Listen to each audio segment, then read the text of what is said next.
বাবা বাজারে গিয়ে 50 টাকা 50 পয়সার মাছ, 20 টাকার আলু, 20 টাকা 50 পয়সার কাঁচা আনাজ কিনেছে। আমি হিসাব করে দেখি বাবা কত খরচ করেছেন।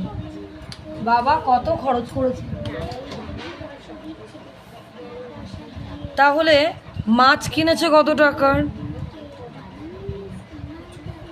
50 টাকা 50 পয়সা। 50 টাকা 50 পয়সা। এবারে কি কিনেছে? 20 টাকার আলু। আলু কিনেছে 20 টাকা। পয়সা নেই, আমার সুবিধার জন্য আমি এখানে 00 ধরতে পারি, ঠিক আছে? 00 পয়সা। আর কি কিনেছে? কাঁচা আনাজ।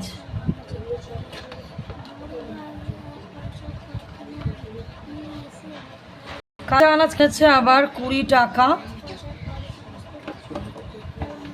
50 পয়সা। এবারে মোট বাবার কত টাকা খরচ হলো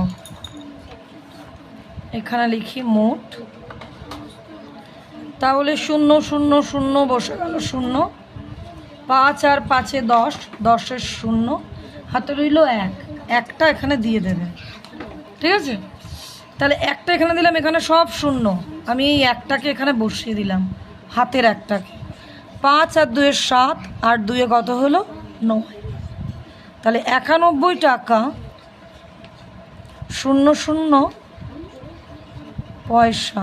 উত্তর, বাবা কত টাকা খরচ করেছেন? বাবা 91 টাকা 00 পয়সা, যেহেতু পয়সার কোনো ভ্যালু নেই আমি শুধু টাকাই লিখতে পারি। 91 টাকা খরচ করেছেন।